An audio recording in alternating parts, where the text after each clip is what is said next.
So growing up, one of the things that I noticed, okay, just from my own observation, this was when I was growing up, all the things I saw, you know, from about 19 years old to now 29 years old.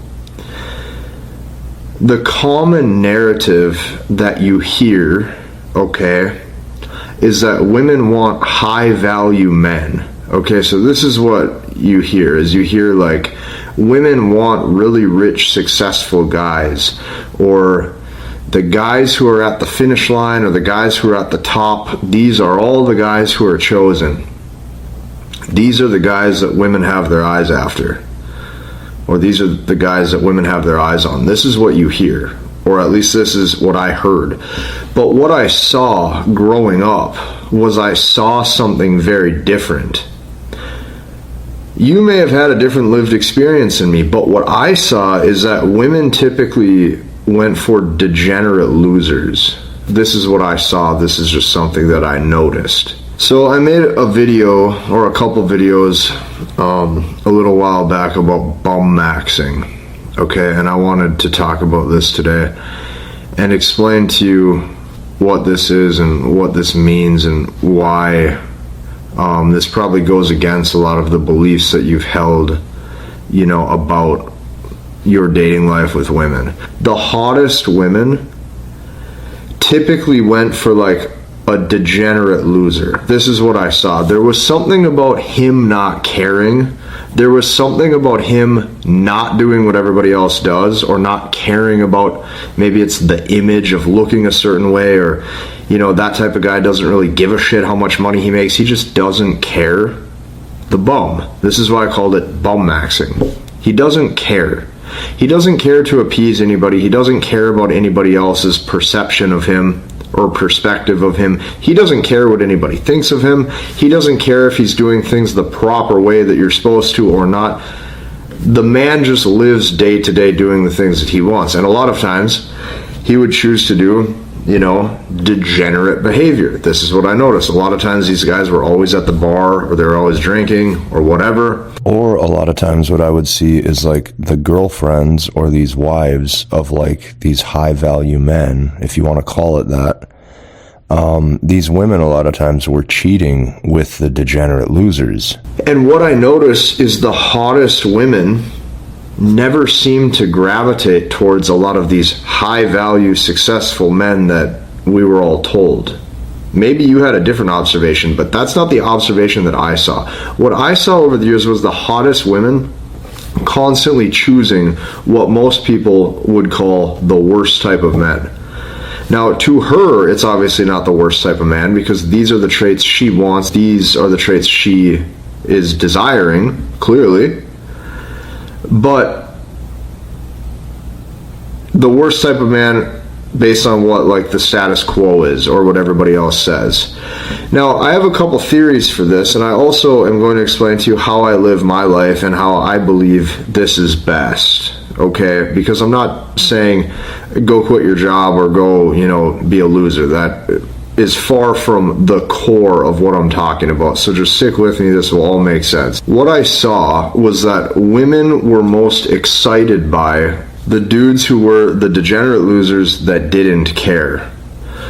One thing that I noticed about a lot of the dudes who constantly were so focused on like money or success, or like their image of how other people view them, when you would talk to these guys one-on-one, they always were super like timid, or a lot of times insecure. And what you notice, or what I noticed over the years, is a lot of these guys who fit the whole high value narrative, maybe it sounds really good on paper, okay, like it sounds really good, like he's probably really rich, or he probably has a great career, or he's known for something regarding, you know, his income or his career, or he's well liked in his occupation, things like that. Or maybe the guy has like a really aesthetic social media page where the dude looks like he's just having this amazing, cool lifestyle, or whatever you want to call it, right? The whole high value lifestyle, or whatever.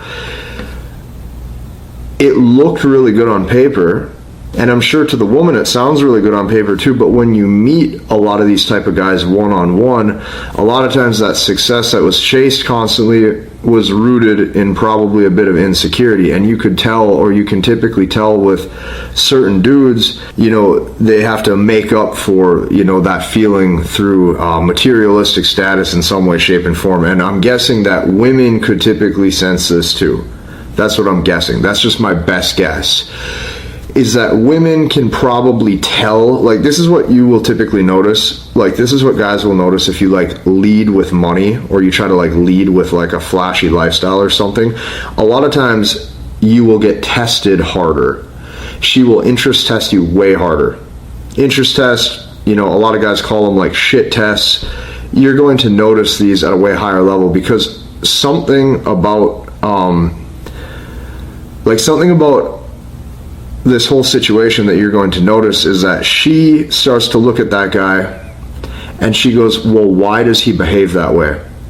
Why do you need that really expensive car? Why do you need that really expensive house, right? Or why do you need this type of image? So she starts to test that guy more and more. Now, when I was a bit younger, okay, and I noticed that women would test these type of guys more, I actually used to think that it was because she wants to lock him down for a relationship.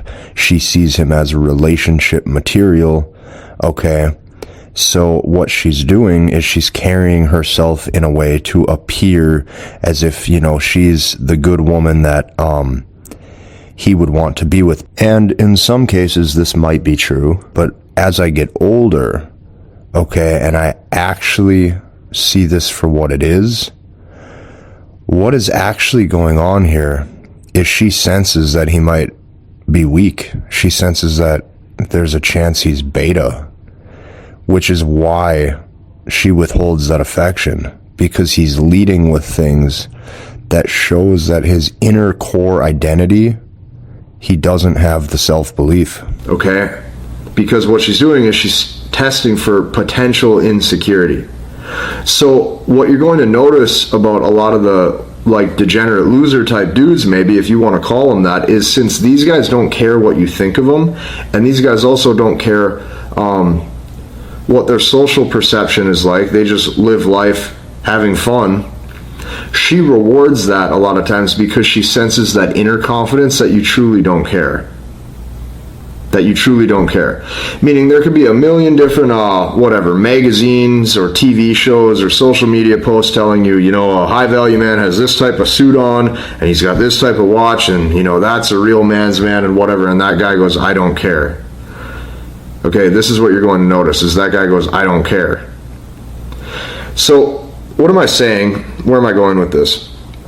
To come full circle, do things like money, career, future, status, help for, let's say, like long-term retention or relationship retention? Absolutely, especially if that woman wants to potentially have a family with you, because now she's looking at different things when it comes to attraction.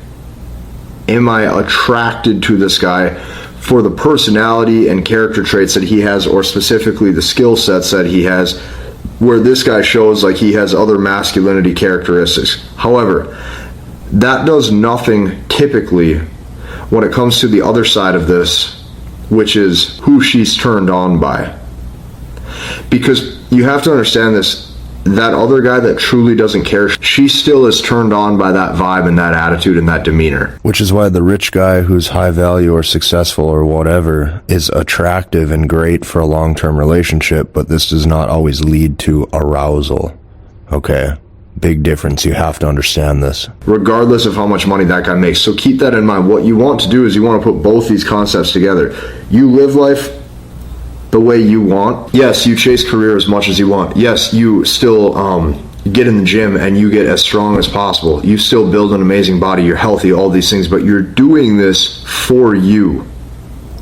And those are the character traits you're going to notice that she rewards. Pursue career as much as you want. Do these things for you.